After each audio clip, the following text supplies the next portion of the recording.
The story in Penacony is without a doubt going to kick off with a bang.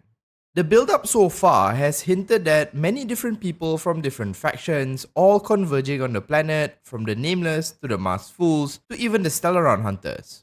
All these different and diverse groups will surely cause nothing short of chaos on the planet of festivities.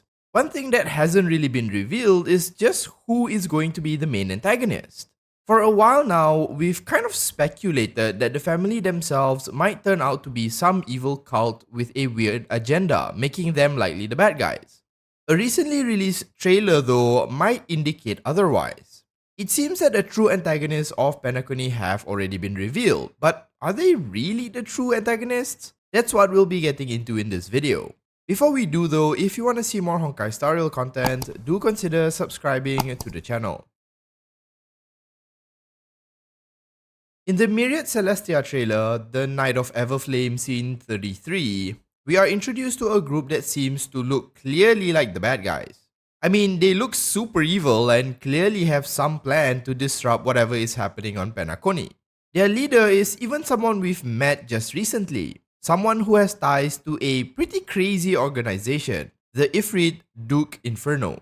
If you're unclear on who that is, Duke Inferno is one of the members of the Annihilation Gang. Before I talk about the characters that appeared in this trailer, I need to just give a quick explanation on this faction as we haven't really been involved with them in the story so far. On top of that, knowing how this group operates will likely make it easier for you to understand why they could be the bad guys. The Annihilation Gang is one of the two factions that follow the path of destruction. They are functionally fanboys of the Aeon Nanook and would do anything to gain its favor. Overall, destruction is a pretty straightforward path, right? All you need to do is just destroy things. So what sets the Annihilation Gang apart from the Anti-Matter Legion? If all it takes is just to destroy things, wouldn't it be more efficient to be a singular group? Well, you see, while the Anti-Matter Legion can be considered quite organized in their pursuit of destruction, the Annihilation Gang is just pure chaos. Their approach to destruction is far from systematic, and while each member does want to live up to the standards that Nanook has supposedly set, they are often inconsistent when trying to achieve said destruction. The reason this happens is because each member of the gang have their own individual goals and methods. They want to cause destruction, but oftentimes do so while considering their own personal goals. For example, they might go about destroying a bank, but not all the wealth inside because they might want it. While they do cause a lot of destruction, in a sense, their heart really isn't in the right place, as some of them look to benefit from the destruction they cause.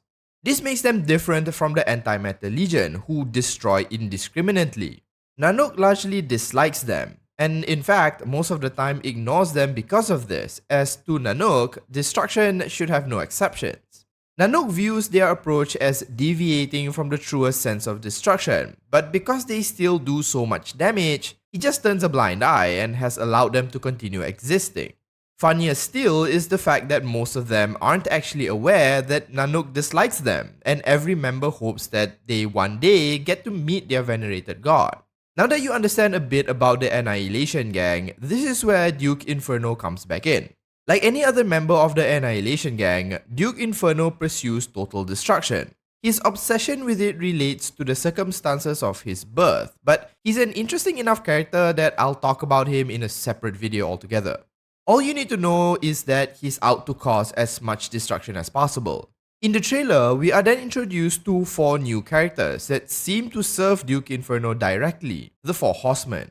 Okay, they're not actually referred to as the Horsemen, but it's a pretty cool name, right? So I'm just gonna keep calling them that. In the trailer, they are referred to as the Children of the Flame. Anyways, in the trailer, each member of this group was introduced and assigned a particular faction. Akash the Tuner was assigned to the Harmony, Dubra the Scribe was in charge of Elation, Katerina the Shacklebound was sent after the Preservation, and Constance the Dahlia was set loose on the Remembrance. Each path likely corresponds to the factions that are visiting Penacony, with Harmony referring to the family, Elation meaning the Masked Fools, the IPC are the Preservation, and the Garden of Recollection represents the Remembrance.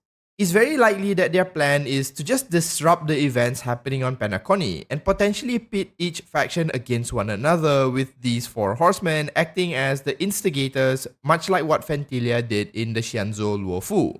While schemes and plans would make for a very interesting story, given their chaotic and direct nature, it could also be that they would just outright target each faction and attack them from the onset.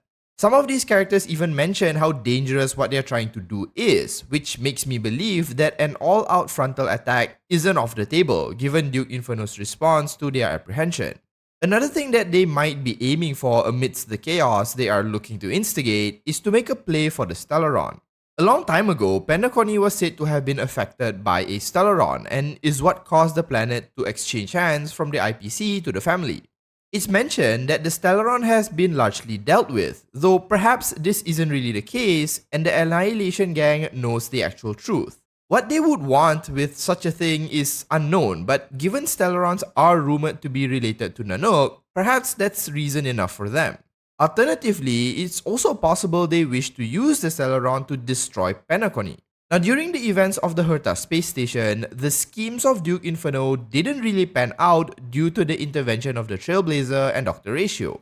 Their head-on approach here may not turn out how they might think, and this group might actually be a red herring, meant to distract us from the true bad guys. I mean, the Annihilation Gang historically has had quite a wonky track record, as they aren't as organized as you might think and would often betray members for their own benefit.